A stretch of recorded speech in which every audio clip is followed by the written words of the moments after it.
नमस्कार दोस्तों, CTET fly in the sky classes में आपका स्वागत है। मैं नीरज कुमार।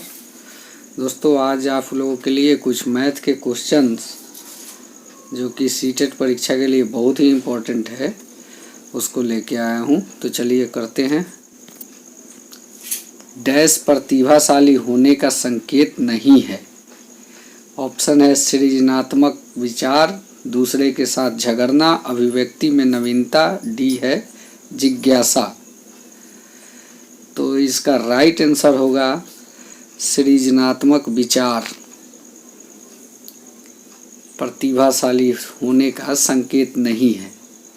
दूसरों के साथ झगड़ना, बालक प्रतिभाशाली भी हो सकता है।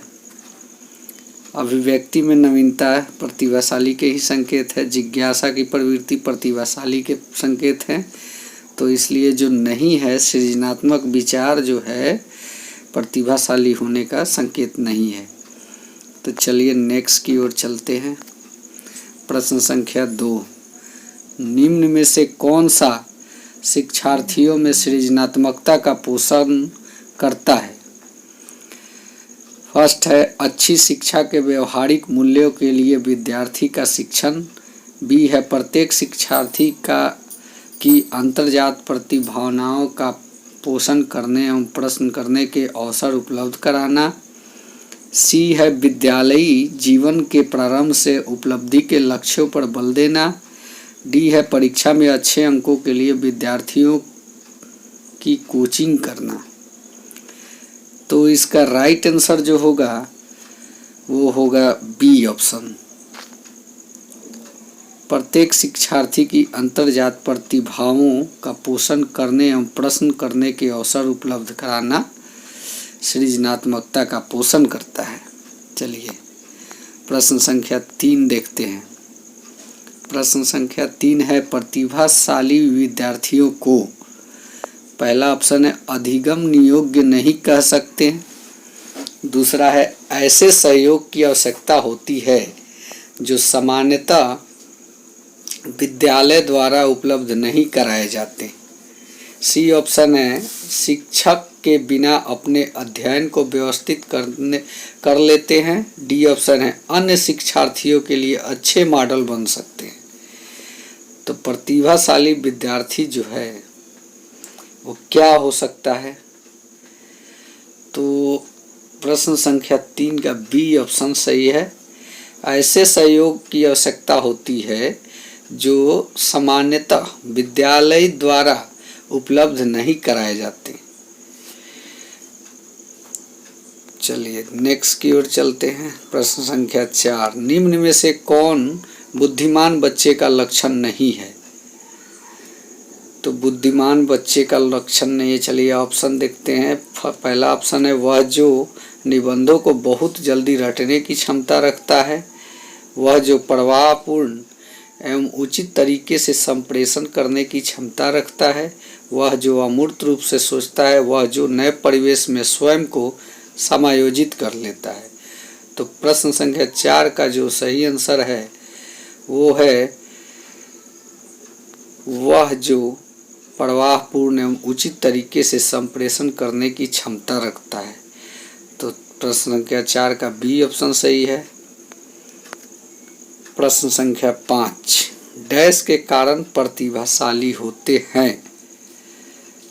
पहला ऑप्शन है मनोसामाजिक कारकों, बी ऑप्शन है आनुवंशिक रचना, सी ऑप्शन है वातावरणीय अभिप्रेरणा, डी है 2 और 3 का समायोजन। तो प्रश्न संख्या 5 का जो सही आंसर है डी का 2 और 3 का समायोजन, संयोजन, वही समायोजन संयोजन एक ही हुआ। चलिए नेक्स्ट की ओर चलते हैं। प्रश्न संख्या 6, निम्नलिखित में से प्रतिभाशाली अधिगमकर्ता के लिए क्या समुचित है? वे अन्य को भी कुशल प्रभावी बनाते हैं तथा सहयोगी अधिगम के लिए आवश्यक है। बी ऑप्शन है वे सदैव अन्यों का नेतृत्व करते हैं और कक्षा के अतिरिक्त उत्तरदायित्व ग्रहण करते हैं। अपनी उच्च स्तरीय संवेदनात्मकता के कारण वे भी निम्न श्रेणी पा सकते हैं।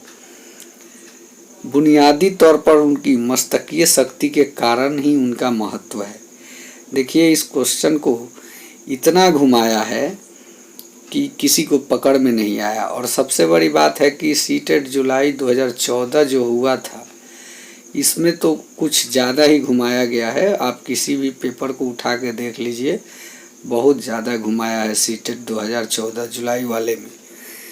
तो 6 का जो राइट आंसर होगा उसका सी सही है। अपनी उच्च स्तरीय संवेदनात्मकता के कारण वे भी निम्न श्रेणी पा सकते हैं।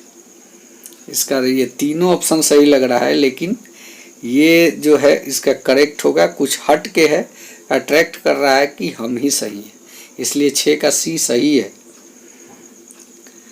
चलिए नेक्स्ट की ओर चलते हैं। प्रवाहपूर्ण व्याख्या मौलिकता और लचीलापन के साथ संबंधित है। पहला ऑप्शन है प्रतिभा, दूसरा है गुण, सी है अपसारी चिंतन और डी है त्वरण। तो प्रश्न संख्या 7 का जो सही आंसर है वो होगा प्रतिभा। प्रवाहपूर्ण व्याख्या मौलिकता और लचीलापन के साथ संबंधित तत्व प्रतिभा ही है। चलिए नेक्स्ट की ओर चलते हैं। प्रश्न संख्या 8, प्रतिभाशाली विद्यार्थियों को डैश से जुड़े प्रश्नों पर अधिक समय देने के लिए कहा जा सकता है। तो प्रतिभाशाली विद्यार्थियों को अधिक समय देने के लिए किस पर कहा जा सकता है? पहला ऑप्शन है स्मरण, दूसरा है बी समझ, सी है सृजन, डी है विश्लेषण। तो इसका राइट आंसर जो होगा सृजन। अधिक समय दें सृजन के लिए, अधिक समय सोचने के लिए। चलिए नेक्स्ट की ओर चलते हैं। अध्यापक के दृष्टिकोण से प्रतिभाशीलता किसका संयोजन है? पहला ऑप्शन है उच्च योग्यता, उच्च सृजनात्मक, उच्च वचनबद्धता, दूसरा है उच्च प्रेरणा, उच्च वचनबद्धता, उच्च क्षमता, तीसरा है उच्च योग्यता, उच्च क्षमता, उच्च वचनबद्धता, चौथा है उच्च क्षमता, उच्च सृजनात्मकता, उच्च स्मरण शक्ति। तो इसका राइट आंसर जो होगा वो पहला वाला होगा, उच्च योग्यता, उच्च सृजनात्मकता, उच्च वचनबद्धता। ये प्रतिभाशीलता का संयोजन है। चलिए नेक्स्ट देखते हैं। प्रश्न संख्या 10, इनमें से कौन सी विशेषता प्रतिभाशाली बच्चों की नहीं है? तो इसमें से जो प्रतिभाशाली बच्चों की विशेषता नहीं है, पहला ऑप्शन है उच्च आत्म क्षमता, बी है निम्न औसतीय मानसिक प्रक्रियाएं, सी है अंतर्दृष्टि पूर्वक समस्याओं का समाधान करना, डी है उच्चतर श्रेणी की माध्यमिक मानसिक प्रक्रियाएं। तो इसका जो राइट आंसर होगा वो 2 होगा, बी ऑप्शन सही है, निम्न औसतीय मानसिक प्रक्रियाएं। चलिए नेक्स्ट की ओर चलते हैं। नेक्स्ट है बच्चे तब सर्वाधिक सृजनशील होते हैं जब वे किसी गतिविधि में भाग लेते हैं।